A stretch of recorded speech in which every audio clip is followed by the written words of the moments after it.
Bonjour mes frères, que Dieu vous bénisse. C'est un jour heureux, un jour de bénédiction, un jour merveilleux, un jour où le Dieu du ciel... Un applaudissement pour le Seigneur. Un jour où le Dieu du ciel accomplit ses promesses. Il y avait 2 promesses que le Seigneur nous faisait depuis un certain temps, qu'il nous donnerait un endroit nouveau. Et à beaucoup de frères, il montrait que sa fille bien-aimée, notre bien-aimée sœur Maria-Louisa, nous rendrait visite. Et aujourd'hui, ces promesses s'accomplissent, ces 2 promesses merveilleuses desquelles nous jouissons et nous rendons grâce au Seigneur. La gloire pour le Seigneur. Comme c'est beau de vivre ces promesses parce que le Seigneur, tout ce qu'il nous promet, il l'accomplit. Lui, aujourd'hui, regardez, il nous avait promis un endroit. Aujourd'hui, nous inaugurons cet endroit. Un lieu merveilleux que Dieu nous a donné. Nous sommes ici très heureux avec toute la technologie, le dernier cri en technologie. L'Église nous l'a fourni et nous sommes heureux. Nous jouissons de cette bénédiction. Et surtout, de la présence de notre sœur Maria-Louisa que Dieu nous l'a amenée. Sœur, l'Église de Naples, nous vous aimons dans le Seigneur. Un applaudissement pour notre sœur.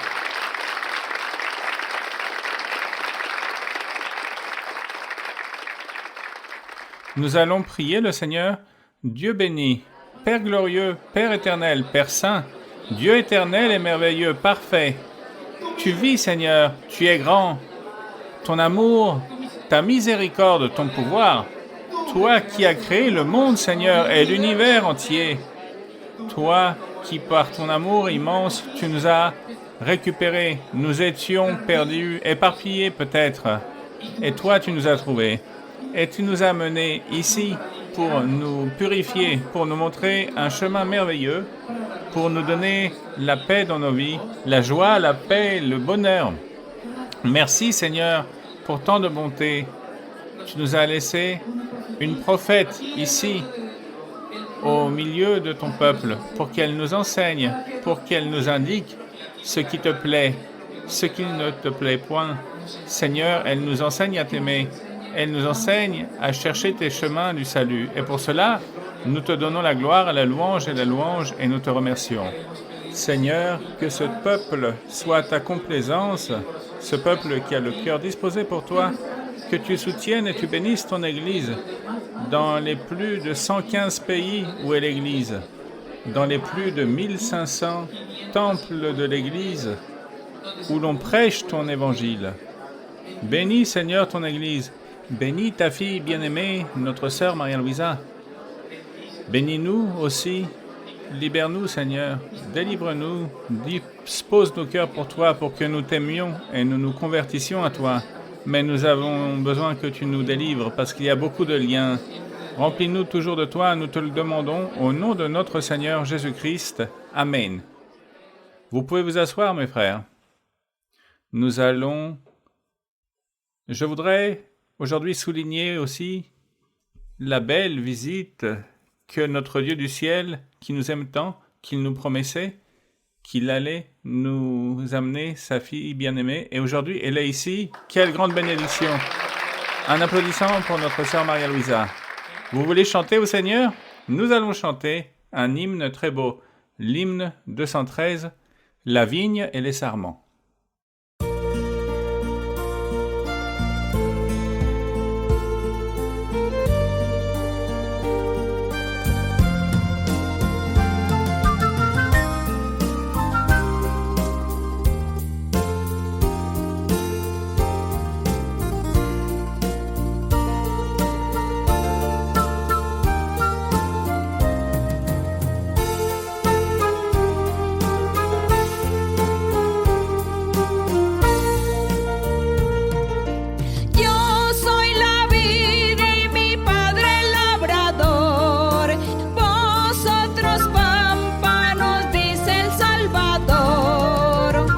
Estad en mí, y yo en ti, y fruto llevaréis, porque sin mí, nada podéis hacer jamás.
verdad mi amor, siempre brilla con todo su fulgor.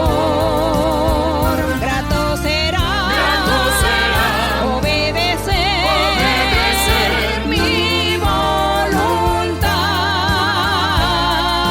Todo mi gozo en vosotros estará, y vuestro gozo con fruto cumplido será.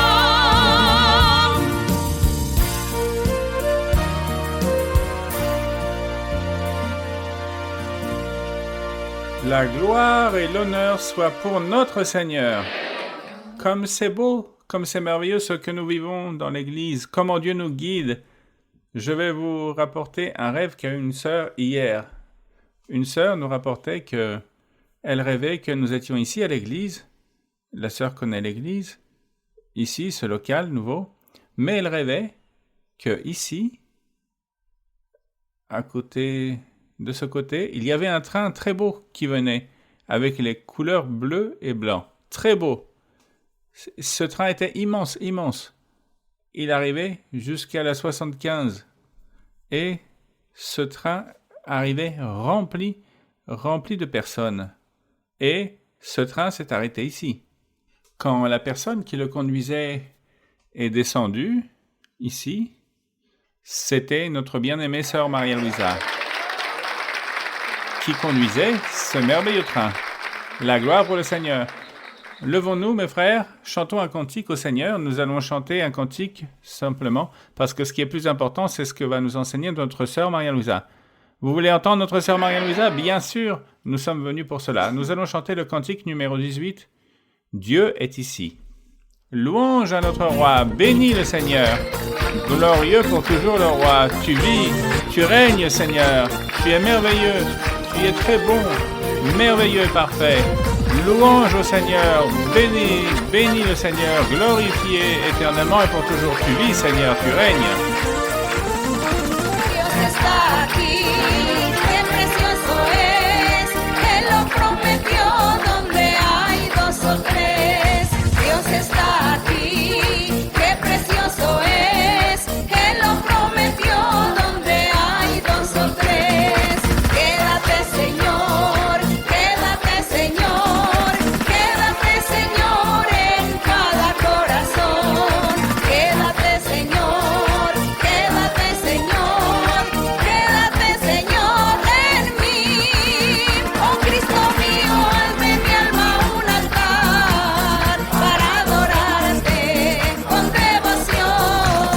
Oh Cristo mío, hazme mi alma un altar para adorarte con todo el corazón.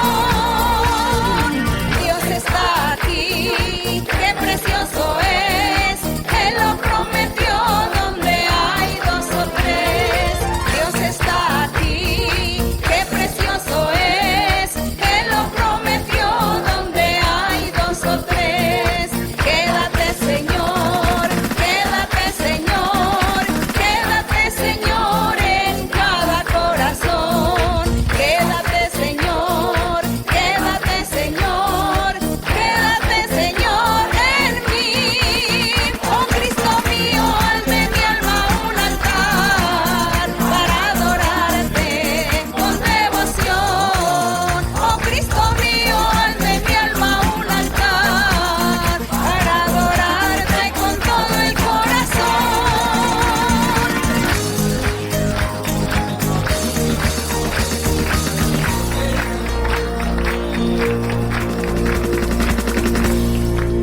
Que la gloire, l'honneur et la bénédiction soient toujours pour ce Dieu des dieux, roi des rois, Seigneur des seigneurs.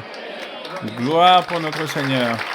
Un applaudissement pour ce Dieu merveilleux qui donne la paix et la joie, le bonheur.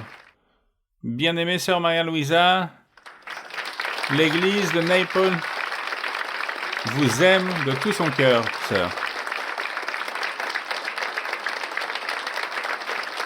Bonsoir, mes très chers frères et très chères sœurs, que Dieu vous bénisse.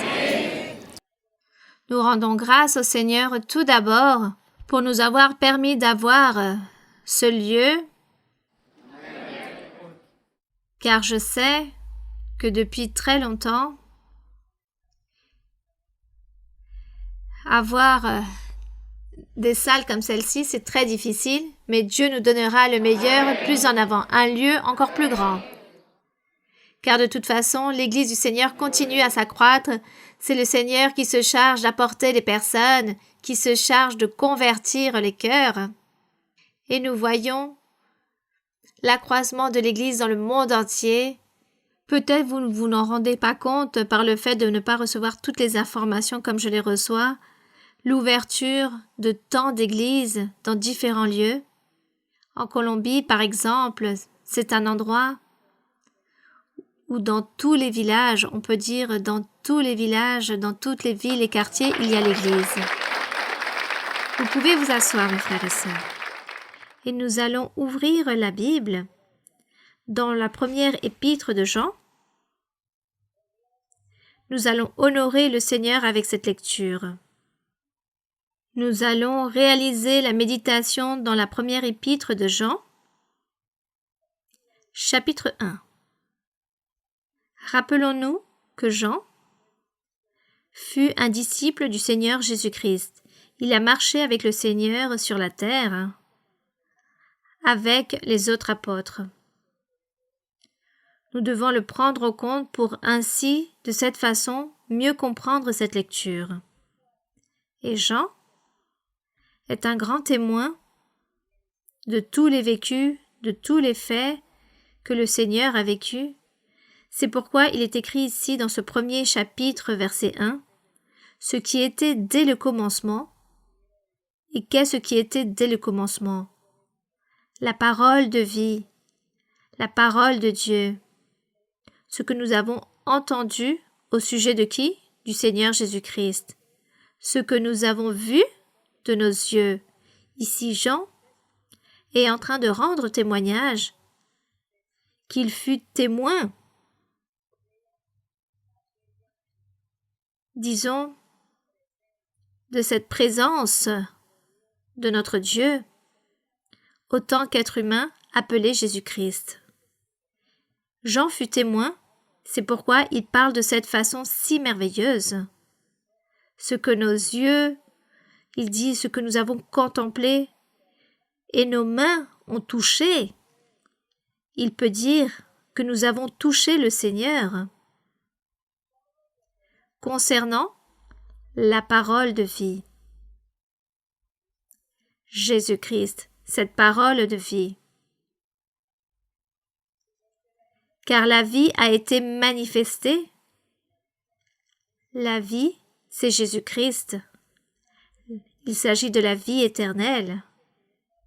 Et cette vie, appelée Jésus-Christ, fut manifestée et nous l'avons vue, raconte Jean, et nous l'avons témoigné et nous avons annoncé la vie éternelle qui était auprès du Père et qui nous a été manifestée. Donc, il raconte que cette vie était avec le Père et qu'elle s'est manifestée à nous. Quelle parole si profonde de la part de Jean! Que la vie s'est manifestée, la parole de vie, notre Dieu, le même Dieu, rendu chair. Verset 3. Ce que nous avons vu et entendu, nous vous l'annonçons, à vous aussi, afin que vous aussi vous soyez en communion avec nous. Or, notre communion est avec le Père et avec son Fils Jésus-Christ. Et nous écrivons ces choses afin que notre joie soit parfaite. Gloire au Seigneur. Et réellement, la joie est vraiment parfaite, non seulement dans le temps ancien pour tous ceux qui ont lu cette lettre, mais aussi pour nous aussi. La joie est parfaite, car nous sommes ici en train de marcher avec un Dieu vivant, un Dieu réel, un Dieu qui nous parle. Les gens du monde entendent parler de cela et disent que nous sommes complètement fous. Et d'une certaine façon, on peut dire qu'ils ont raison, car jamais ils n'ont vécu ces expériences de parler avec un véritable Dieu, avec un Dieu vivant, un Dieu d'esprit, et qu'il se manifeste dans nos vies en train de réaliser des miracles et des prodiges. Donc, oui, ils ont raison de nous traiter ainsi, mais de cette bonne folie. Et nous rendons grâce à notre Dieu. Et ici, il est écrit, la nouvelle que nous avons apprise de lui et que nous vous annonçons, c'est que Dieu est lumière et qu'il n'y a point en lui de ténèbres. Si nous disons que nous sommes en communion avec lui, car l'apôtre commence à dire « Vous qui vous êtes convertis, vous qui avez cru, vous qui vous rassemblez dans un certain lieu autant qu'Église. » Et si tous disent, si nous disons tous que nous sommes en communion avec lui et que nous marchions dans les ténèbres, c'est-à-dire que nous pratiquons le péché, alors nous mentons et nous ne pratiquons pas la vérité. Vient donc ici cette admonestation, ce rappel à l'ordre, cet avertissement, car si nous marchons dans la lumière, comme le Seigneur lui-même est dans la lumière, nous sommes mutuellement en communion, et le sang de Jésus, son Fils, nous purifie de tout péché. Si nous disons que nous n'avons pas de péché, nous nous séduisons nous-mêmes, et la vérité n'est point en nous. C'est-à-dire qu'il y avait des personnes qui disaient qu'ils n'avaient jamais commis de péché, que c'étaient des personnes parfaites.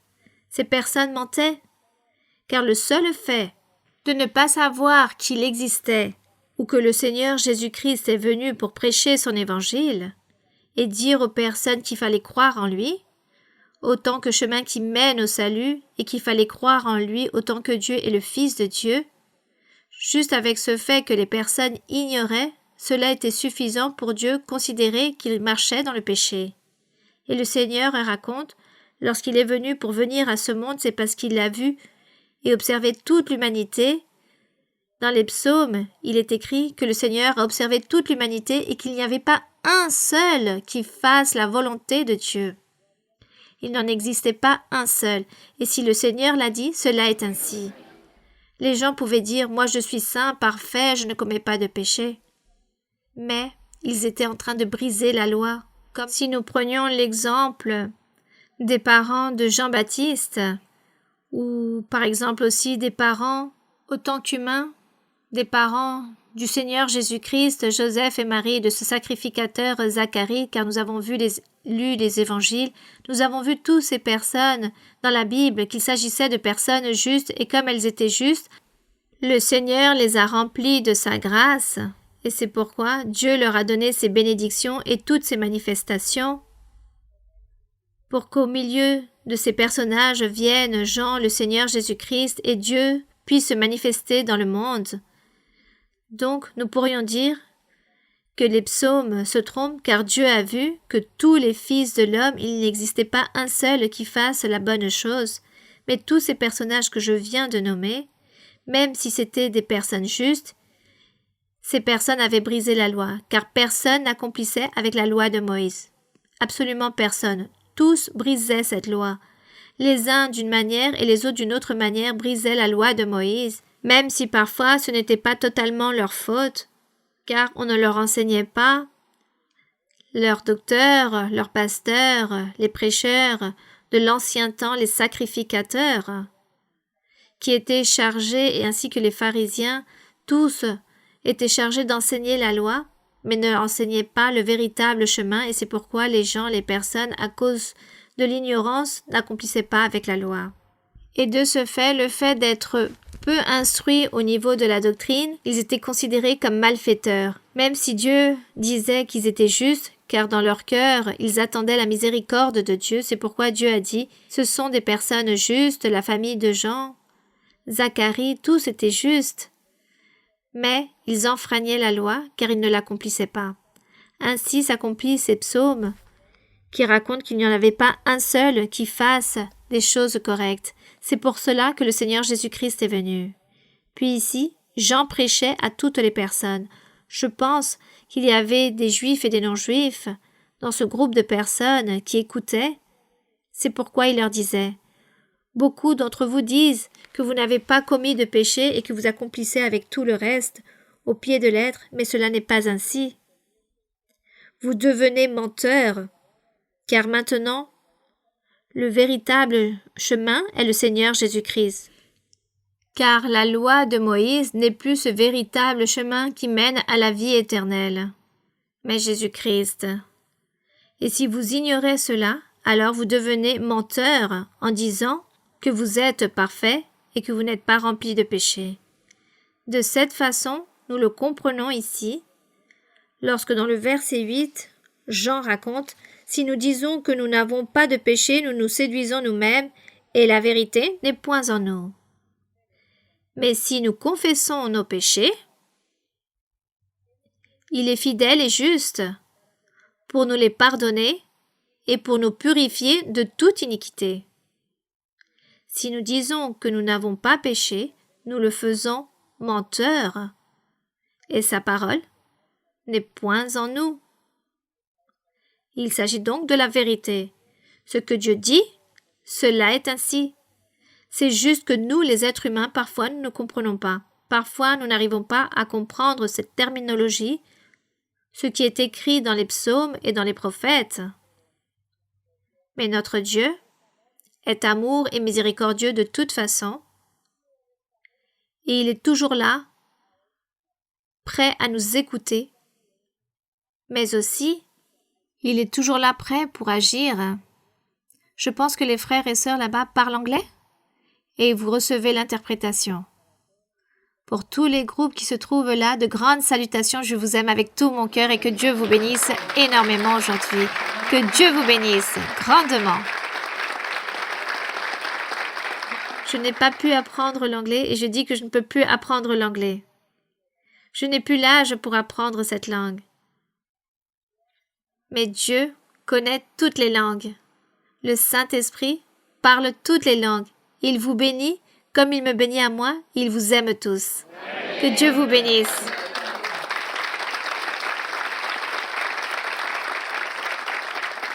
Nous allons donc maintenant continuer, mes frères et sœurs, avec les questions-réponses d'aujourd'hui. Les questions aussi édifient notre vie spirituelle. Elles édifient notre vie. Toute notre vie spirituelle sont édifiées par toutes ces questions et réponses. Nous allons donc commencer. Bonjour, Oui, sœur Maria-Louise. Ma très chère sœur Maria-Louise, je souhaite vous dire que je vous respecte, je vous admire énormément. Vous êtes un exemple de vie pour moi. Vous m'avez enseigné à aimer Dieu au-dessus de toute chose. Vos enseignements sont ma délice et chaque jour je remercie Dieu de m'amener à sa maison et apprendre la véritable doctrine. Si vous me permettez, sœur, je souhaiterais vous poser une question. Depuis longtemps, j'ai une question dans mon cœur au sujet du premier livre de Samuel, chapitre 22. En synthétisant le chapitre 21, David a été un homme vers le sacrificateur Achimélec pour chercher de la nourriture pour lui et les personnes qui l'accompagnaient. Et le sacrificateur lui donne du pain consacré, le pain de proposition, qui était uniquement pour les sacrificateurs et sa famille. Précédemment, lors d'une étude biblique, sœur, vous nous avez enseigné que Dieu n'a pas puni David car il était déjà élu en tant que roi et Dieu avait un plan avec lui. Nous savons aussi que Dieu œuvre tel qu'il le souhaite et nous ne devons pas mettre en question cela. Néanmoins, nous voyons comment dans le chapitre 22, à partir du verset 16 au verset 19, Saül vint contre la maison d'Achimélec, des femmes, des brebis, des bœufs, des enfants, 85 hommes. Portant le faute de l'un, il a ordonné de tous les tuer, et ce n'est que Abiatar qui s'est sauvé. Nous savons que dans la loi de Moïse, tout était physique, et que la loi, il fallait l'observer ou il y avait de la punition. Ma question est donc, Dieu a permis la mort de tous ces gens, car ils ont enfreint un ordre que Dieu avait imposé du fait d'avoir donné le pain à David. Quelle a été la grande erreur qu'Achimélec et sa maison ont commis de recevoir telle punition? Ma sœur, quel verset du premier chapitre de Samuel? Premier livre de Samuel, chapitre. La question se trouve dans le chapitre 22, 16, 19. Bien. Eh bien, je me souviens plus très bien. comment a été posée cette question ou de quel point de vue on m'a posé la question si Dieu avait châtié ou pas David.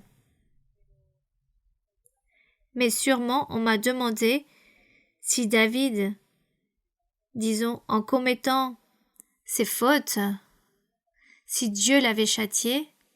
Anciennement, Dieu, dans la loi de Moïse, châtiait les personnes. Il la châtiait étant vivante, car lorsque ces personnes mouraient, pouvaient avoir un endroit très spécial pour Dieu, mais en étant vivant, Dieu châtiait et David a été châtié à plusieurs reprises. Il a reçu son châtiment de tout ce qu'il avait fait, mais ceci par le fait d'avoir mangé les pains, ce ne fut pas un délit que Dieu devait le châtier pour avoir fait cela. Tout simplement, David était roi, David était prophète, et en plus, il s'agissait du prototype de ce roi qui, au futur, sa postérité, allait être ce roi divin, notre Seigneur Jésus-Christ. Il symbolisait tous ces personnages. Le roi David symbolisait le roi et le fils du roi Jésus-Christ du côté spirituel. Donc Dieu l'avait, disons, gardait David dans une position très élevée, mais autant qu'humain, bien évidemment en tant qu'humain comme il fut roi, il allait se rendre dans les batailles et comme il avait faim, il n'avait pas de quoi manger, donc ils ont mangé ces pains, et ces pains, normalement c'était les sacrificateurs qui devaient les manger, mais Dieu a toléré cela car il a vu cette nécessité qu'il avait. Mais Dieu ne va pas se châtier pour cela. Dieu se châtie pour d'autres choses qu'ils ont réalisées. Le roi David a réalisé d'autres choses. Et Saül aussi, la persécution, par cette jalousie qu'il avait pour David, qui le persécutait pour lui ôter la vie. Dieu permettait et autorisait toutes ces choses. Pourquoi?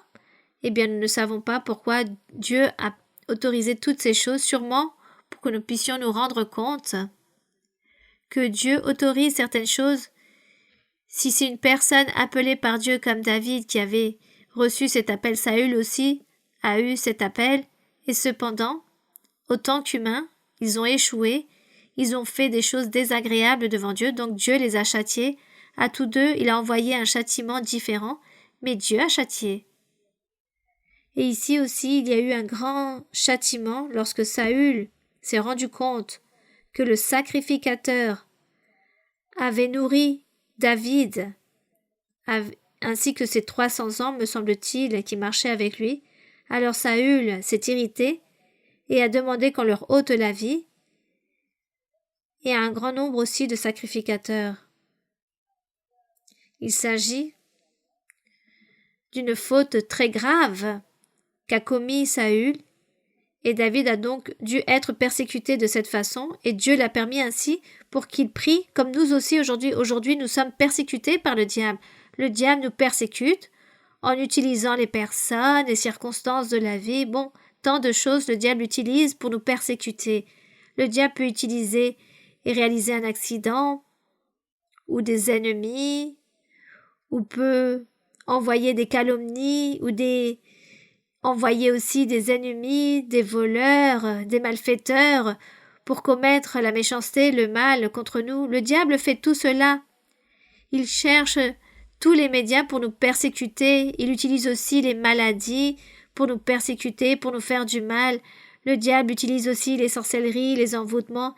Il excite les personnes pour nous faire toutes ces sorcelleries, pour que nous puissions être victimes d'une maladie, pour nous faire du mal. Aujourd'hui aussi, nous sommes persécutés. Et c'est pourquoi aujourd'hui, nous devons apprendre la doctrine et connaître la voie du Seigneur pour ne pas offenser Dieu, mais plutôt marcher correctement, que nous soyons en train de marcher avec droiture dans la voie du Seigneur pour ne pas commettre de péché. Et lorsque le diable viendra pour nous persécuter, pour nous envoyer des maladies, des accidents, des pénuries, un manque dans le poids, peu importe, eh bien nous prions et Dieu nous écoute. Et pour que Dieu nous écoute, alors Dieu dira « Oui, je vais vous aider, car je vois que le diable vous déteste et qu'il veut vous faire du mal, alors je vais vous aider pour que cela ne soit pas ainsi. » Mais Dieu nous aide, pourquoi? Parce que nous gagnons le cœur de Dieu avec notre témoignage, avec notre bon exemple. Et nous obtenons ainsi le cœur de Dieu. C'est pour cela nous devons agir ainsi et c'est ce que ces gens ont vécu aussi dans l'ancien temps. Ils ont dû lutter et obtenir le cœur de Dieu pour que Dieu les protège. David devait fuir car Saül le cherchait pour lui ôter la vie car il s'est rendu compte qu'il allait devenir un roi et il a dit cela ne peut pas être ainsi, il ne peut pas devenir un roi. Donc vous voyez pourquoi il y a eu cette persécution. Aujourd'hui nous vivons tout cela, les persécutions, les jalousies et même dans la famille. Les proches aussi, il y a toujours cette envie, la jalousie, et parfois on entend ces histoires qu'un frère tue son propre frère à cause d'un héritage. Bon, tout cela existe aujourd'hui. Mais la solution, quelle est-elle? Quel est le chemin? Eh bien, nous devons marcher avec Dieu. Nous devons toujours plaire à Dieu, et Dieu nous donnera la récompense. C'est cela. Bien. Amen, sœur, c'est ainsi. Nous pouvons donc dire que comme dans la loi de Moïse, tout était physique, les sacrificateurs ont payé et tous ces gens Dieu parce que a autorisé que Saül puisse donner la mort à tous ces sacrificateurs pour Dieu châtier encore plus Saül, pour qu'il ait plus de motifs pour le châtier. Car Dieu est juge. Et Dieu a jugé Saül et lui a fait payer toutes ces choses, toutes ces méchancetés. Donc Dieu l'a permis ainsi, car Saül avait un cœur mauvais et Dieu voulait le châtier et c'est pourquoi il a autorisé qu'il fasse beaucoup de péchés, qu'il commette beaucoup de fautes pour plus lui faire payer selon ses actions. Donc gardons-nous que Dieu n'aille s'irriter contre nous et qu'il nous excite à réaliser plus de méchanceté pour plus nous châtier. Cela ne doit pas être ainsi. Nous devons nous garder, nous devons être de bons fils, aimer Dieu et gagner toujours le cœur de Dieu. C'est cela. Tout ce qui est écrit dans la Bible et qui arrive à tous ces personnages, cela aussi peut se produire avec nous, mais de manière différente, mais cela peut se produire. Oui, continuons. Sœur Maria-Louise, bonsoir. Nos Oui, ma cœurs sœur. sont remplis de joie. Nous vous aimons, sœur, et merci beaucoup. J'ai deux questions, si vous me permettez. J'ai une question de la Bible et une question personnelle. Ma question se trouve dans les livres de Genèse, chapitre 16, versets 2 et 3. Je peux lire, sœur? Oui, vous pouvez lire. Livre de la Genèse 16, verset 2. 2, Oui. 3. Et Sarai dit à Abraham, « Voici, l'Éternel m'a rendu stérile. Viens, je te prie vers ma servante. Peut-être aurai-je par elle des enfants. » Abraham écouta la voix de Sarai. Alors Sarai, femme d'Abraham, prit Agar, l'Égyptienne, sa servante, et la donna pour femme d'Abraham, son mari, après qu'Abraham eut habité 10 années dans le pays de Canaan. Sœur, je vais aussi lire dans Genèse 30, du verset 1 au 3. Lorsque Rachel vit qu'elle ne donnait point d'enfant à Jacob, elle porte envie à sa sœur et elle dit à Jacob, « Donne-moi des enfants ou je meurs. » La colère de Jacob s'enflamme contre Rachel et il dit, « Suis-je à la place des dieux qui t'empêchent d'être féconde ?» Elle dit, « Voici ma servante Bila, va vers elle, qu'elle enfante sur mes genoux et que par elle j'ai aussi des fils. » Sœur, en lisant le livre de Genèse, voyons que Sarah et Rachel n'ont pas attendu, elles se sont peut-être pressées, elles n'ont pas attendu, elles n'ont pas confié en Dieu parce qu'elles étaient stériles et elles se sont pressées à prendre. Mais nous ne pouvons pas dire qu'elles se sont précipitées et qu'elles n'ont pas déposé leur confiance en Dieu, car anciennement, elles ne connaissaient pas Dieu, comme nous aujourd'hui nous le connaissons. Aujourd'hui, nous connaissons plus le Seigneur que l'ont connu à l'époque ancienne Abraham et tous ses personnages et Sarah. C'était la première fois que Dieu se manifestait dans leur vie. Ils n'avaient jamais entendu parler que Dieu parlait, que Dieu existait. Donc, lorsque Dieu leur parle pour la première fois, pour eux, c'était quelque chose d'extraordinaire. Pour ces gens, c'est quelque chose qu'ils ne comprennent pas, qu'ils n'arrivent pas à comprendre. Regardez l'interprétation que reçut Sarah. C'est sûrement à travers de ma servante que Dieu nous donnera un enfant. Donc, joins-toi à elle pour enfin avoir cet enfant et que Dieu accomplisse cette promesse. Elle n'avait pas compris le message de Dieu, elle n'avait pas vécu d'expérience, elle n'avait jamais vu de miracle, de prodige. Elle n'avait jamais vu la main de Dieu se manifester dans l'être humain, donc elle n'arrivait pas à tout comprendre. Donc à tous ces personnages, on ne peut pas les juger, nous ne pouvons pas les critiquer, ni nous comparer à eux. Car nous, aujourd'hui, nous savons plus au sujet de Dieu et nous connaissons plus de Dieu et comment il se manifeste que ces personnages dans l'ancien temps. C'est cela. Amen, sœur. Donc, oui, continuez avec votre question. Sœur. Car si je n'interviens pas, je vais oublier quelques points importants à expliquer. Amen, sœur. Amen, parce que après, en lisant, nous nous rendons compte que le Seigneur, oui, il a donné des bénédictions. Effectivement, le Seigneur leur disait qu'il allait leur donner un enfant, mais comme elles n'avaient pas compris, comme elles n'avaient pas l'habitude de voir des miracles de la part du Seigneur, alors elles ont dit, bon, c'est sûrement à travers de la servante, car anciennement, les gens avaient leurs propres employés dans leur foyer, et cependant, Dieu leur a fait comprendre que ce n'était pas de cette façon. Oui, ces gens ont eu leurs enfants, mais ensuite, elles ont eu leurs propres enfants par elles-mêmes et elles ont ainsi compris, je suppose qu'ainsi, peu à peu, les gens comprenaient le vocabulaire du Seigneur. Oui, sœur. Oui. Et je me rends compte que grâce à ces décisions qui sont prises, telles que vous me l'avez expliqué, et comment ils n'avaient pas cette foi, ils ne connaissaient pas encore Dieu, et cela a provoqué plus tard des conflits, de la jalousie et de l'amertume. Voici ma question, sœur. Nous, maintenant, c'est différent parce que aujourd'hui, tel que vous avez répondu à ma question, si nous nous précipitons à prendre une décision, Oui, et comme lorsque le Seigneur dit à une personne, tu seras en train de voyager. Tu seras en train de réaliser un voyage. Immédiatement, la personne, la semaine d'après, commence à réaliser ses valises, achète un ticket pour partir et voyager sans savoir où aller, mais arrive dans un lieu méputant. Tout cela devient un obstacle et un empêchement même pour ceux qui vivent là-bas dans les terres étrangères. Mais aujourd'hui, on peut dire que les gens se précipitent, prennent des décisions à la légère, au lieu d'attendre. Ce n'est pas parce que Dieu vous a parlé que tout cela va s'accomplir de suite, demain ou après-demain. Il faut attendre que Dieu donne les choses avec toute la facilité et qu'il ne faut pas se précipiter en réalisant les choses lorsque Dieu parle et promet des choses matérielles. Par exemple, que vous allez voyager ou que vous allez peut-être, même par rapport du côté sentimental de la bénédiction, il y a tant de personnes qui se trompent et les gens commencent à se précipiter et n'attendent pas que ce soit Dieu qui établisse dans le chemin toutes les choses afin que tout soit parfait. Bien.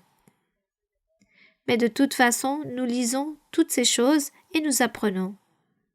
Car nous voyons qu'aujourd'hui, lorsque le Seigneur nous parle, il faut attendre, car les choses du Seigneur, ce n'est pas parfois du jour au lendemain, il faut attendre. Donc soyons aussi sages et intelligents pour ne pas commettre d'erreurs. Oui, ma sœur. Amen, sœur. Donc ma question personnelle, sœur, est au sujet des couples mariés.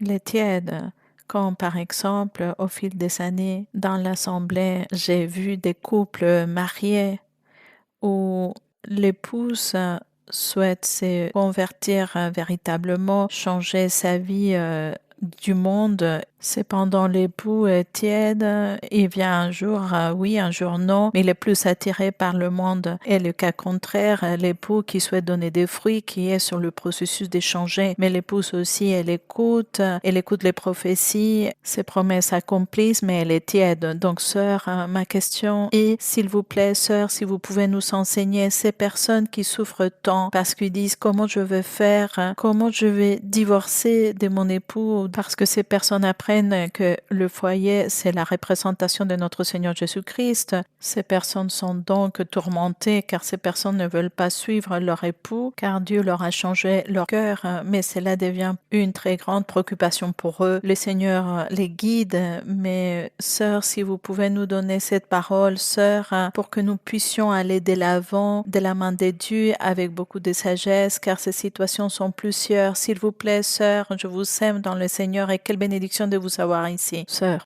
Merci. Généralement, il s'agit d'un manque de dévouance pour notre Dieu. Les conflits dans un mariage, dans un couple, dans la famille, dans le foyer, nous devons nous adonner à Dieu avec toute sincérité. Nous devons nous éloigner de toutes choses qui peuvent déplaire à Dieu.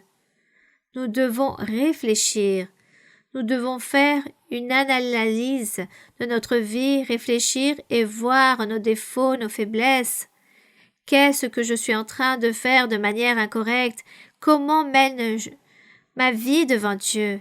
Car c'est ce qu'il y a de plus important. Si nous, qu'il s'agisse de l'homme ou de la femme, s'adonne à Dieu avec toute sincérité, dépose son assurance à Dieu, plaît à Dieu, Dieu ne va pas l'abandonner. Dieu ne va pas faire souffrir cette personne.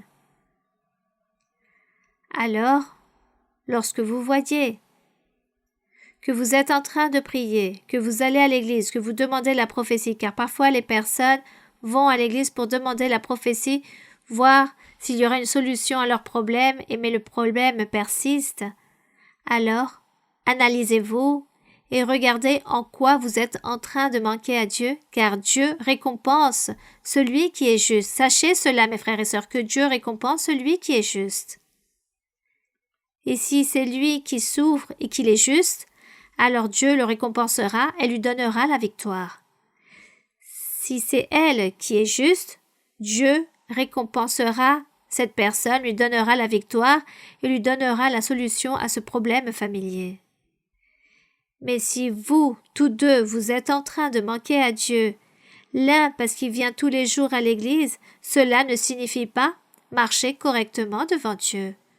Car la personne peut venir tous les jours, mais dans son cœur, comment vit-il?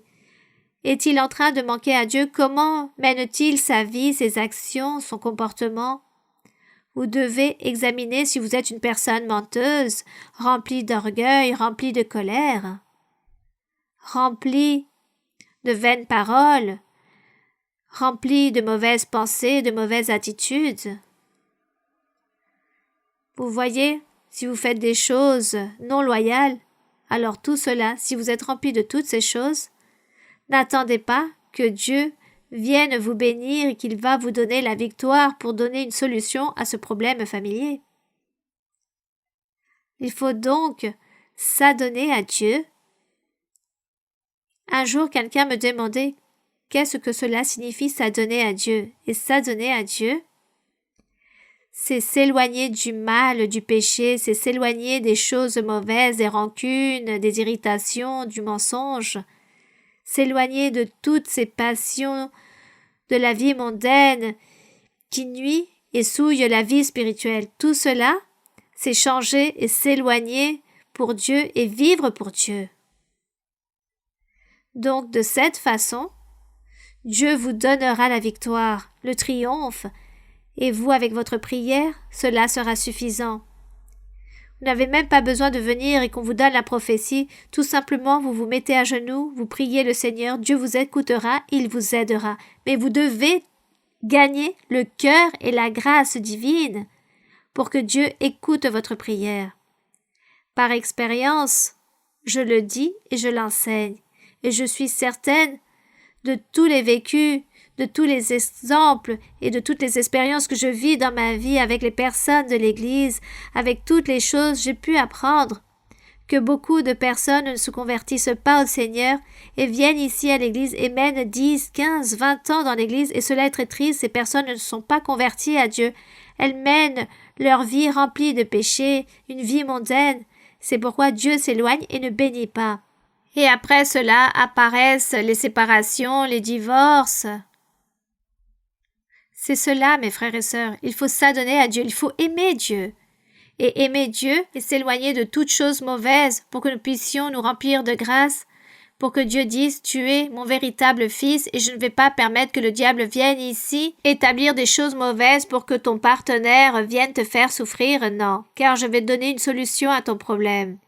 Que ça soit lui ou elle qui marche bien devant Dieu, Dieu dira « Je te donnerai la victoire et le triomphe ». Le Seigneur fait tout cela. Je l'enseigne car j'ai vécu beaucoup de choses. Je connais le Seigneur, j'ai expérimenté qu'est-ce que gagner le cœur du Seigneur, la bénédiction de Dieu. Et que le diable, le monde disent les choses et le Seigneur me dit quelque chose, moi je sais, je suis confiante que Dieu va faire ce qu'il m'a dit au milieu de toutes les menaces que le diable puisse réaliser dans ma vie. Donc, le triomphe vient le moment de la victoire. Et la prière est très importante. Le fait de se mettre à genoux, prier et demander à Dieu, c'est très important. Mais il faut changer. Il faut abandonner toutes les choses mauvaises, les faiblesses. Il existe beaucoup de péchés cachés qu'il faut abandonner pour que de cette façon tout fonctionne correctement, non seulement du côté familial dans le foyer, mais aussi dans les affaires, dans les entreprises, dans tous les champs. Vous devez marcher correctement devant Dieu pour que Dieu écoute votre prière et qu'il puisse vous faire progresser et que vous ne manquerez ainsi de rien. C'est cela. C'est quelque chose que nous devons répéter une et plusieurs fois jusqu'on puisse s'enregistrer cela, car souvent nous oublions les choses à un moment donné, tout ce qu'il faut faire, car il se peut que nous vivions une situation très difficile. Je prie et le Seigneur ne m'écoute pas. J'ai des dettes, je n'ai pas d'emploi, toutes les portes sont fermées, que se passe-t-il? Eh bien oui, c'est parce que je suis en train de marcher mal devant le Seigneur, c'est pourquoi Dieu m'a fermé toutes ces portes et il ne m'écoute pas. Mais si nous sommes des véritables fils de Dieu, nous sommes justes, le Seigneur, d'une manière ou d'une autre, donne la solution au problème, il bénit. Alors, mes frères et sœurs, c'est très difficile, nous pourrions continuer à parler pour pouvoir mieux comprendre toutes ces choses, car autant qu'humains, nous avons une mentalité et un cœur si dur que cela fait que toutes les choses entrent par ici et ensuite ressortent par là et nous oublions les choses et nous retombons dans la même situation. Continuons. Oui? Bonsoir sœur, bonsoir frères et sœurs, que Dieu vous bénisse. Sœur, la question est au sujet d'un verset que je ne comprends pas très bien. Il se trouve dans la première épître aux Corinthiens, chapitre 5.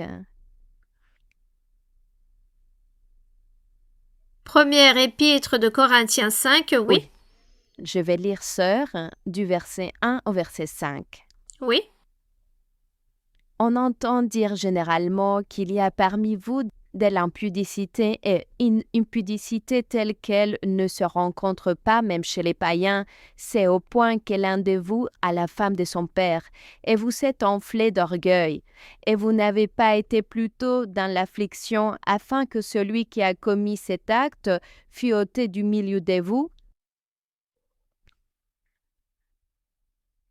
Pour moi, absent de corps, mais pressant d'esprit, j'ai déjà jugé comme si j'étais pressant celui qui a commis un tel acte. Au nom du Seigneur Jésus, vous et mon esprit étant assemblés avec la puissance de notre Seigneur Jésus. Et c'est le verset 5, sœur, que je ne comprends pas très bien. Il est écrit ainsi, « Quand tel homme soit livré à Satan pour la destruction de la chair, afin que l'esprit soit sauvé au jour du Seigneur Jésus. » Bien, ce verset signifie que cet homme devrait recevoir un rappel à l'ordre. Nous parlons ici d'une assemblée qui se trouvait anciennement à Corinthe, une église. Et dans cette église, nous ne savons pas combien de croyants il y avait, peut-être 100, 200 croyants, nous ne savons pas. L'histoire raconte qu'il y avait un homme qui est parti vivre avec sa belle-mère, c'est-à-dire avec la femme de son père, et toutes les personnes se rendirent compte que celui-ci partit vivre avec elle. Donc devant l'assemblée, il s'agit d'un grand scandale, car cela nuit les vies spirituelles des personnes, tant celui qui commet le péché, mais aussi les personnes qui se rendent compte du sujet se scandalisent, et à cause des scandales, le Seigneur aussi est très rigoureux et dit qu'il faut établir une discipline, un châtiment, afin que les personnes ne soient pas un motif de scandale et nuire les vies spirituelles des autres et de cette façon régresser à cause du mauvais témoignage. Donc c'est pourquoi ici, l'histoire raconte qu'il autorisait toutes ces choses qui se sont produites à Corinthe dans cette église, qu'avec son autorisation, et le pasteur de l'église a été de cette façon livré. Il a dit « Ne permettez pas qu'il rentre dans l'église et qu'il vive tout simplement sa vie sans Dieu, mais pas dans l'assemblée où Dieu se manifeste, où il faut prier pour les personnes, où il faut imposer les mains, rien de cela, qu'il ne reçoit même pas la prophétie, mais qu'il vive seul là-bas, abandonné, et que le diable fasse ce qu'il veut avec lui, et peut-être un jour cette personne va se repentir, et de nouveau reviendra dans le chemin, n'ayant fait un acte de repentance, parce que Dieu châtie ses péchés. Aujourd'hui, dans l'Évangile, le Seigneur aussi châtie, il nous châtie, étant vivant, toute faute que nous commettons, étant connaisseurs de la parole de Dieu et que nous commettons des fautes, des péchés devant le Seigneur, Dieu nous châtie dans cette vie et sûrement aussi dans l'autre vie, il nous fera payer toutes ces choses. C'est cela. Bien. Oui. Merci. Continuons. Merci, sœur, qu'il Oui. vous protège toujours. Et n'oubliez pas, les frères et sœurs, les hommes surtout, je veux des questions des frères, parce que les sœurs vous prennent le micro. Oui. Bonsoir, sœur Maria-Louise. Il n'y a pas de mots pour vous remercier de tout le travail que vous faites pour nous. Merci beaucoup, sœur, de votre visite. C'est une promesse du Seigneur accomplie que je vous poserai une question que je me pose. Lors de certaines réunions familiales, certains membres de la famille exigent d'adresser une prière à Dieu, parfois pour la nourriture, parfois pour nous et notre nouveau foyer, une promesse de Dieu accomplie. Par prudence, je ne leur dis pas non, mais lorsqu'ils font leur prière, j'adresse une prière à Dieu. Je mets devant lui cette situation tellement inconfortable, car je ne veux pas être désagréable devant Dieu, parce que ces membres de notre famille ne viennent pas à l'église. Et je sens que nos prières doivent être en privé ou dans l'assemblée. Sœur, si vous pouvez me clarifier cela, si cela est désagréable devant Dieu et si cela est désagréable, comment pourrions-nous agir? Merci et que Dieu continue à vous bénir. Bien. Vous dites que Dieu se déplaît parce que vous vous trouvez là, dans cette réunion avec ces personnes, et que ces gens disent qu'ils vont prier, tout simplement, par politesse. Disons, par éducation, nous ne disons rien, par prudence, et laissez que ces personnes prient. Mais vous ne priez pas. Moi, je ne prierai pas. Pourquoi vais-je prier si je n'ai pas de motif pour le faire? Ce n'est pas le moment adéquat, ce n'est pas le lieu, ce n'est pas l'heure. Alors, je ne fais pas cela. Tout simplement, j'écoute ce que les gens disent, tout simplement. Mais je ne vais pas prier. Et Dieu connaît aussi les situations, et il voit qu'il s'agit d'un moment que vous devez être là avec ces personnes, alors nous ne pouvons rien faire.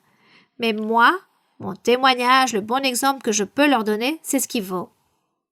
Que je leur donne un bon témoignage, que ces gens puissent voir que je suis une personne différente, qui a un bon témoignage, je vais à l'église, qui cherche de Dieu, et que réellement, les choses sont différentes et les gens vont ainsi apprendre. Ne vous inquiétez pas, car les gens vont apprendre jusqu'arrivera le jour, si Dieu veut les sauver, alors il les amènera où nous nous trouvons. Oui, pendant ce temps, beaucoup de prudence et une bonne éducation. Bien, continuons. Oui, mon frère. C'est une promesse du Seigneur, sœur, de vous poser cette question. C'est dans Genèse, chapitre 35, verset 22. Il est dit: pendant qu'Israël habitait cette contrée, Ruben alla coucher avec Bila, concubine de son père, et Israël l'a pris. Les fils de Jacob étaient au nombre de 12. Ma question est, nous savons que Ruben, cela lui a coûté son droit d'aînesse pour sa désobéissance. Pourrions-nous? Ou plutôt à cause de son péché. Ou plutôt pour son péché, oui, sœur. Pourriez-vous nous parler, sœur, des conséquences aujourd'hui de ce péché? Les conséquences, il s'agit des mêmes de celles de l'ancien temps. Les mêmes conséquences. Anciennement, ce qu'il a commis, Ruben, on lui a ôté la bénédiction du premier-né à cause de ce péché. Il a été méprisé et ce ne fut pas le premier. On lui a ôté cette bénédiction et c'est Josué qui a pris cette bénédiction, qui l'a reçue. Et aujourd'hui aussi, si quelqu'un commet ce même péché, il s'agit d'un adultère ou une impudicité. Et de toute façon, cela est mauvais, il s'agit d'un manque de respect au niveau de son père. Il s'agit d'un manque de respect, donc Dieu aussi châtie cela. Et Dieu saura comment il va châtier avec tant de châtiments qu'il existe. Dieu sait de quelle façon il agira pour que la personne puisse recevoir cette douleur du châtiment. Bien, continuons. Oui, ma sœur. Sœur, c'est une très grande joie de vous voir. Vous êtes très belle, vous êtes encore plus belle en personne. C'est une promesse du Seigneur accomplie que je vous poserai 2 questions, dont une personnelle et une dans la Bible qui se trouve dans Nombre 6, 22. Livre des Nombres, chapitre 6. Vous pouvez lire, ma sœur. Oui, l'Éternel parle à Moïse et dit, parle à Aaron et à ses fils et dit, vous bénirez ainsi les enfants d'Israël.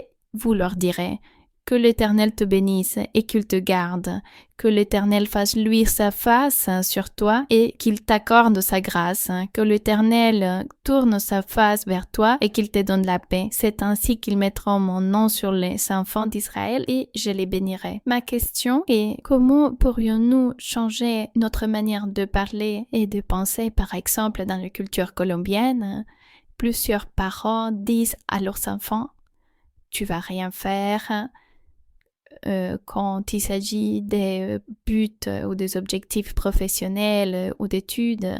Donc, cela crée une racine d'amertume et on grandit avec cela. Comment pourrions-nous, oui, nous prions, mais comment pourrions-nous nous libérer de cela? Je fais allusion au Nombre 6, 22 parce que mon époux et moi, nous avons rompu le standard établi par nos parents, que je pense que c'était pas de leur faute, c'était un échelonnement transmis parce que leurs parents ont fait la même chose. Donc nous disons à nos enfants qui sont nés pour de grandes choses, qui vont servir le Seigneur. Donc comment pouvons-nous faire pour changer ce standard établi? Eh bien, vous-même, vous le dites, que maintenant vous ne dites plus ces choses-là, vous ne le faites plus, vous l'écoutez des autres personnes. Eh bien, si les autres personnes le disent, bon, ils le disent sûrement parce qu'ils ont pris cette habitude, c'est devenu comme une expression, sûrement à cause de leur coutume, et essaient de faire un rappel à l'ordre, un avertissement à leurs enfants, car sûrement voient que leurs enfants sont paresseux et ne veulent pas étudier, ne veulent pas apprendre une certaine activité, donc disent cela. Cela n'est pas mauvais, et je ne peux pas dire que c'est bon, ils font un rappel à l'ordre de leur propre façon. Mais lorsque nous connaissons la voix de Dieu, nous avons un autre vocabulaire. Et si nous allons donc les corriger, nous allons plus les offenser en disant « Tu ne sers à rien, tu ne fais rien, tu ne sais rien faire, tu vas être pauvre. » Non, nous ne disons pas cela. Car aujourd'hui, nous avons ce vocabulaire et les promesses de notre Dieu, car il nous promet tant de choses pour nos proches, pour nos enfants. Il nous dit qu'il va les bénir. Dieu dit qu'il va nous donner une bonne stabilité, de la paix, de la joie, de l'allégresse. Alors nous sommes confiants en toutes ces choses et de cette façon, nous transmettons tout cela à notre proche, à notre enfant, à notre être cher et nous lui disons « Dieu va te bénir, il faut chercher de Dieu car Dieu va tout te donner, il faut faire juste les choses correctement, il faut être juste, il faut être droit, sincère, honnête, c'est cela. » Et maintenant, en le Seigneur, nous portons un vocabulaire différent, notre culture est différente. Nous sommes les enfants de Dieu, nous sommes une nation ici dans le monde différente. Dieu est en train de nous élever, il nous enseigne. Et nos enfants et les enfants de nos enfants aussi apprendront ce merveilleux chemin en le Seigneur. Et de cette façon, viennent toutes ces bénédictions que Dieu dit, que le sacrificateur, le pasteur, le dirigeant prie pour cette créature, pour cet être, et qu'il demande à Dieu de le bénir, toujours, tous les jours de sa vie. Ici, ce passage raconte que Dieu te garde depuis ton plus jeune âge jusqu'à ce que tu meurs, que Dieu te donne la joie, l'allégresse dans le monde, et qu'il fasse luire sa face sur toi, qu'il t'accorde sa grâce, que l'Éternel tourne sa face vers toi, qu'il te donne la paix, et que chaque jour tu reçoives la miséricorde et l'amour de Dieu, et que la main de Dieu t'accompagne. Ici, il est écrit que l'Éternel tourne sa face vers toi et qu'il te donne la paix, que le Seigneur l'accompagne toujours dans sa vie, qu'il le garde, qu'il le protège et qu'il lui donne la joie en tout, et que cette personne ainsi soit avec Dieu et donne à Dieu ce qu'il mérite. Et enfin, il est écrit, c'est ainsi qu'ils mettront mon nom sur les enfants d'Israël et je les bénirai. Donc tout se fait avec cette connaissance au sujet de Dieu, voulant les bénédictions pour la personne, et Dieu écoutera cela. Et soyons confiants que Dieu écoute toutes ces belles paroles, tous ces besoins que nous demandons au Seigneur, non seulement pour l'enfant, pour le nouveau-né, mais aussi pour peu importe la personne, cette bénédiction, nous la demandons, Dieu écoute, et voici ce que nous allons recevoir de la part du Seigneur, et nous allons toujours nous réjouir en pensant que nous avons un être suprême qui est grand, qui nous regarde, qu'il est miséricordieux. Dieu m'aidera, c'est mon appui, c'est mon refuge, peu importe de ma vie, nous avons quelqu'un, et c'est ce qu'il y a de plus beau. Car c'est très triste les personnes qui n'ont pas Dieu. Lorsque les personnes vivent une situation très difficile, un accident, une maladie, peu importe la circonstance, les personnes se rendent folles car ne savent pas à qui demander un secours et ne savent même pas chercher de Dieu parce qu'elles ne connaissent pas Dieu. Nous avons Dieu et c'est pourquoi notre confiance est établie en lui. Nous rendons grâce au Seigneur. Oui, continuons. Là, excusez-moi. L'autre question, c'est ma fille qui vous la brosse. Elle a 10 ans. Elle est en CM2 et elle va être heureuse de regarder l'étude biblique et vous en train de répondre à sa question. La question se trouve dans les livres d'Ésaïe, chapitre 14, du verset 12 au 15. Livre d'Ésaïe, chapitre 14, oui. 14, 12 au 15. Oui. Te voilà tombé Oui, du ma ciel, astre brillant, fils de l'aurore, tu as battu à terre, toi, le vainqueur des nations. Tu disais en ton cœur, je monterai au ciel, je lèverai mon trône au-dessus des étoiles de Dieu. Je m'assiérai sur la montagne de l'assemblée, à l'extrémité du septentrion. Je monterai sur les sommets des nuées, je serai semblable au Très-Haut. Mais tu a été précipité dans le séjour des morts, dans les profondeurs de la fosse. Ma fille vous demande si Dieu a créé cet ange, pourquoi il ne l'a pas détruit lorsqu'il a fait cette rébellion contre lui et contre ses anges. Bon, il s'agit d'une question que Dieu jamais nous a enseignée. Beaucoup de personnes demandent pourquoi Dieu a créé le mal. Pourquoi il n'a pas fait que le bien et pourquoi Dieu a créé le mal. Nous ne savons pas pourquoi. Sûrement là-bas dans l'éternité, nous aurons, disons, une mentalité plus claire, plus pure et nous allons comprendre beaucoup de choses. En attendant, notre pensée, notre mentalité n'est pas capable de comprendre. Nous nous limitons à accepter ce que Dieu a fait et ce que Dieu nous raconte. Dieu nous raconte ici, il est en train de parler au diable, car il est en train de lui dire toutes ces choses, qu'il l'a créé, si beau, rempli de tant de pierres précieuses, il l'a créé ainsi. Et ici, il raconte que celui-ci, il a voulu être semblable à Dieu. Et le Seigneur ne nous dit pas pourquoi les choses se sont produites ainsi.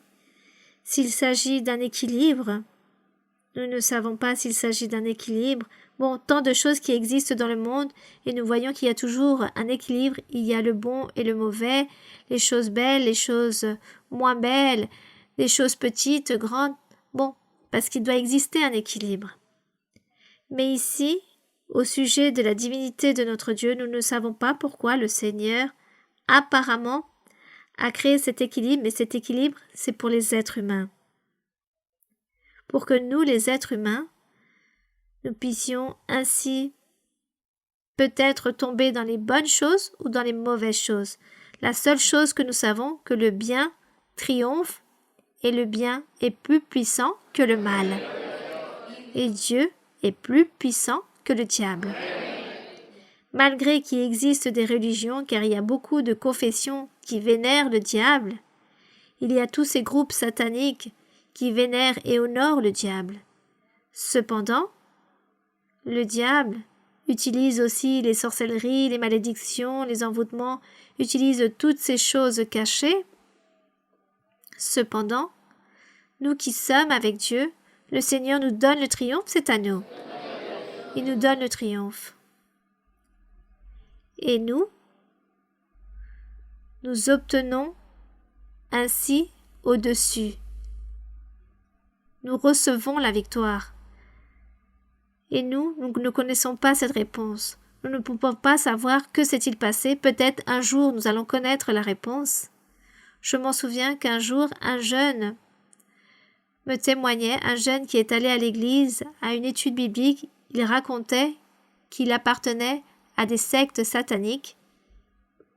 Il y avait à peu près 4 jeunes qui appartenaient à cette secte satanique, sont allés ce jour-là à l'étude biblique, se sont rendus à l'église, ils se sont assis au fond de la salle et ils allaient pour réaliser des sorcelleries, des envoûtements à certaines personnes qui allaient à l'église, mais aussi à moi.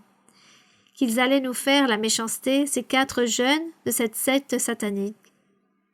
Et ils venaient tous avec cette intention de faire le mal. Et ces jeunes racontent, l'un d'eux qui devait me faire le mal, il ne m'a pas raconté comment et de quelle façon il allait le faire, s'il allait m'envoyer une injure ou je ne sais quoi. Il racontait que lorsqu'il voulait commencer à réaliser ce travail contre moi, il entendit une voix qui lui a dit « À cette femme, tu ne la toucheras pas », que cette voix lui disait cela. Il lui disait « Prends garde, je ne te permets pas que tu lui fasses du mal ». Et avec cette expérience qu'il a vécue ce jour-là, il s'est rendu compte qu'il existait un être plus puissant de ce qu'il était en train déjà de vénérer. Et celui-ci s'est repenti et qu'à partir de ce jour, il sortit de cette secte satanique et il a commencé à aller à l'église. Lorsqu'il a commencé à venir à l'église, lorsque ce jeune commença à venir à l'église, une fois repenti, il m'a écrit et il m'a raconté cela, ce que je suis aujourd'hui en train de vous raconter. Il me l'a confessé à travers une lettre et il m'a demandé pardon. Mais nous voyons aujourd'hui la puissance de Dieu, de quelle façon Dieu garde ses fils. Donc, les forces du bien sont supérieures aux forces du mal. Et nous rendons grâce au Seigneur. Nous devons donc choisir le bon chemin. Continuons, oui. Good afternoon, Sister Maria Luisa. May God bless you.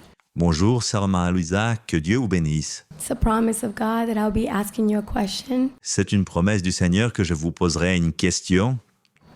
It was a worship day, and many people asked me to give them prophecy. C'était un jour de louange et beaucoup de personnes m'ont demandé de leur donner la prophétie. I was very excited because I always ask God, God, let it be you. Give me that force, that backup, so I can give prophecy and I can do your work. J'étais très contente parce que je demandais toujours au Seigneur de me donner cette force et son soutien pour pouvoir donner la prophétie. And the first 4 people, the words went flowing. I felt the love. I felt that God was backing me up with these words. Et pour les 4 premières personnes, j'ai senti que les paroles fluyaient. Je sentis le soutien, l'aide du Seigneur. But the last one, I blanked out. The last one, I felt fear, and I felt, and I started to think. Mais pour les dernières personnes, j'ai eu peur et j'ai faibli. And in that moment, I thought to myself, if I say something, could it be from my words or from God? Et à ce moment, j'ai pensé, si je dis quelque chose, ce sera peut-être mes paroles ou celles de Dieu. And so then I stopped, and my question to you is, what do I do in that situation? Et donc, j'ai arrêté et ma question est aujourd'hui, que dois-je faire dans cette situation? Eh bien, vous devez vaincre la peur. Vous devez vaincre toute cette nervosité. Vous devez vous sentir sûr que vous avez de Dieu, que vous aimez Dieu. Vous devez vous sentir que c'est Dieu qui va parler à travers vous et ne pas ressentir cette peur. Car si vous pensez et vous réfléchissez et vous ressentez cette peur, et vous allez dire peut-être que oui, peut-être que non, alors vaut mieux Si vous vous sentez ainsi, ne pas prophétiser. Mais vous ne devez pas ressentir cela car peut-être c'est le diable qui établit cette peur en vous. Alors priez le Seigneur et vous dites « Seigneur, libère-moi, aide-moi et enlève toute cette peur, toute cette insécurité, car je veux, Seigneur, que tu me mettes à ton service. » Faites cela et Dieu vous aidera. Thank you. Thank you, sister. Gracias. Merci beaucoup. Nous allons donc rendre grâce au Seigneur. Et cette lecture que nous avons réalisée ce soir, cette parole au sujet du Seigneur, de sa promesse, de la promesse de Dieu pour nos jours, que nous sommes en train de vivre et de réjouir du Seigneur Jésus-Christ. Nous sommes en train de réjouir celui qui fait paître ses brebis. Nous sommes ici devant la présence de notre Dieu. Nous allons donc prier et nous savons que dans notre prière, il s'agit de besoins, des souhaits que nous portons dans notre cœur, mais aussi toutes ces choses que nous avons besoin. Chacun présentez devant Dieu tous vos besoins et les frères et sœurs qui vont nous voir à travers la vidéo, vous aussi, présentez au Seigneur de tout ce que vous avez besoin, tous les souhaits que vous avez. Rappelez-vous que le Seigneur fait des miracles, des prodiges, ainsi fut sa promesse. Rappelez-vous que le Seigneur écoute vos suppliques et de ce fait, notre prière doit provenir de notre cœur afin que Dieu nous écoute. Nous allons donc prier. Béni soit notre Dieu Tout-Puissant. Seigneur, nous te rendons grâce pour cette journée, pour cette étude biblique. Nous nous sommes réjouis en train de parler de ta parole, de ta voix, de ta puissance, de ta miséricorde, de tout ce que tu fais pour chacun d'entre nous, de ta manifestation. Nous avons parlé des dons spirituels, du changement de vie, de la perfection, que tu nous donneras, que tu nous aideras à être parfaits. Tu nous enseigneras chaque jour qui passe, tu nous enseigneras la voie, le chemin, pour ne pas nous en détourner, pour ne pas nous enduire en erreur. Seigneur, nous continuerons de l'avant, fermes dans le chemin de la perfection. Merci éternel Dieu, merci mon Père. Au nom glorieux de Jésus-Christ, nous te donnons l'honneur, la gloire et la louange. Nous te louons, mon Seigneur. Nous te bénissons, mon Seigneur. Tu es saint, tu es juste. Ta miséricorde est pour toujours, mon Seigneur. Père saint, au nom de Jésus-Christ, ton Fils bien-aimé, nous te demandons de tendre ta main qui guérit sur chaque personne qui se trouve malade, qu'il s'agisse d'enfants, de personnes âgées, peu importe l'âge de la personne, qui sont victimes de maladies incurables, de maladies mentales, des maladies psychiques. Ôte, Seigneur, toute maladie et écoute la supplique de tous ceux qui te prient avec leur cœur et qui te demandent de la miséricorde et qui te demandent pardon et qui demandent que ta main toute-puissante se manifeste. Seigneur aussi, il y a toutes ces personnes victimes de sorcellerie, d'envoûtement et qui souffrent de tous ces mauvais esprits qui les tourmentent, qui envoient des maladies dans leur corps. Il existe tant de malédictions. Je te demande, Seigneur, de réprimander tous ces mauvais esprits, que tu libères, Seigneur, chaque personne qui souffre ce fléau.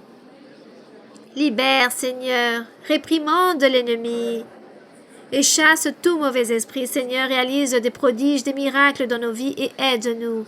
Aide-nous, Seigneur, à nous perfectionner dans notre vie spirituelle et aide-nous à continuer de l'avant, à être courageux, à nous efforcer, à avoir cette conviction, cette sûreté, cette fermeté.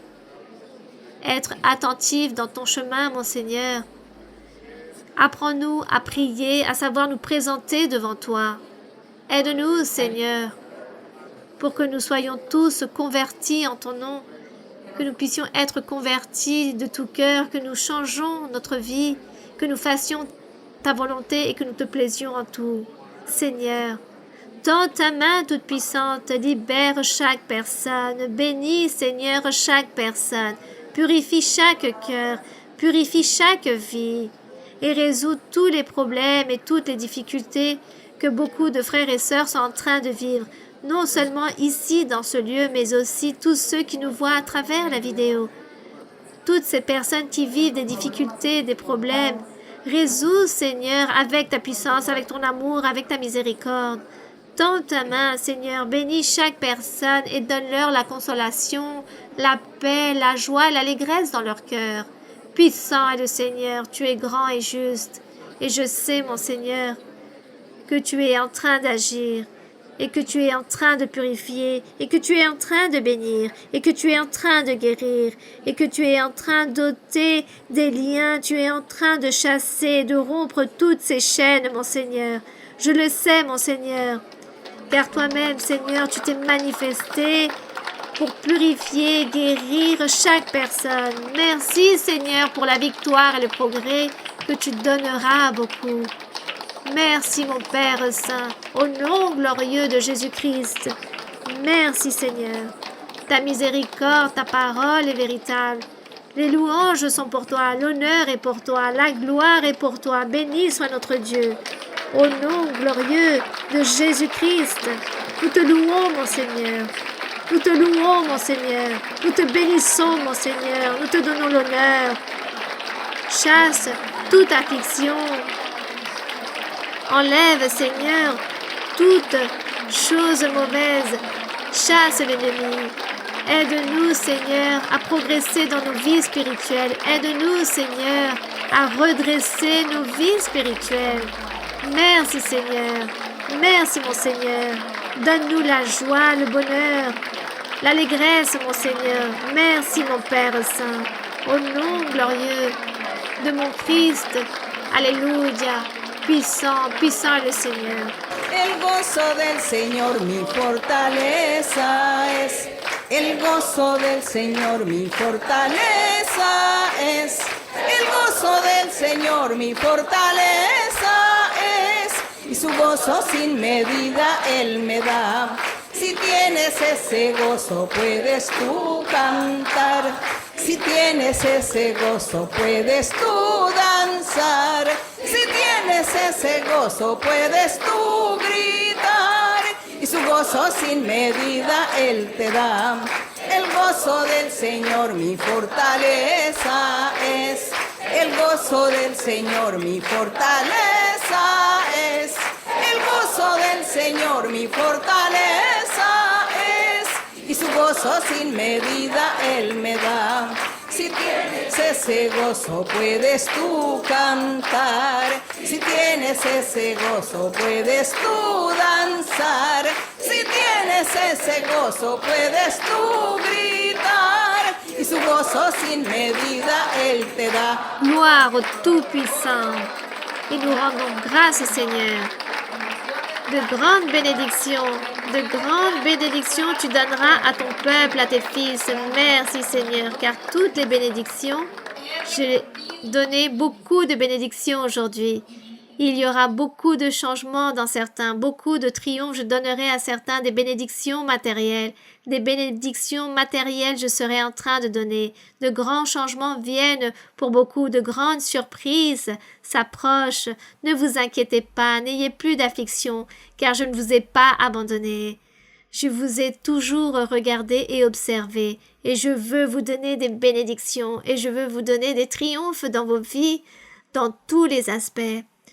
Et vous recevrez de l'abondance aussi, car beaucoup je donnerai de grands gains et des grands changements dans votre vie personnelle et familiale, et je serai en train d'ôter la tristesse et l'amertume à cause de la destruction dans beaucoup de foyers, et vous allez vous réconcilier à nouveau, et de nouveau vous serez ensemble, vous formerez un vrai foyer, car beaucoup se sont éloignés.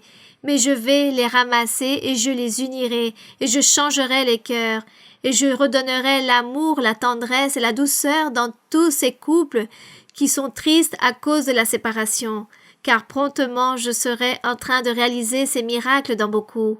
Viennent de grands changements, continuez à prier, soyez fermes, car la prière est très puissante et la prière arrivera et promptement je serai en train de rétablir, en train de bénir et je donnerai un grand progrès sur beaucoup, de grands triomphes qui souhaitent et espèrent en cela. De grands changements de bénédiction viennent de triomphes spirituels aussi dans beaucoup. Beaucoup de changements vont arriver. Mon Église sera bénite toujours et je serai avec elle et je l'élèverai et je la rendrai plus forte et je l'élèverai en soulevant le drapeau, car de grands triomphes viennent pour les miens. De grands changements je serai en train de donner dans beaucoup de cœurs.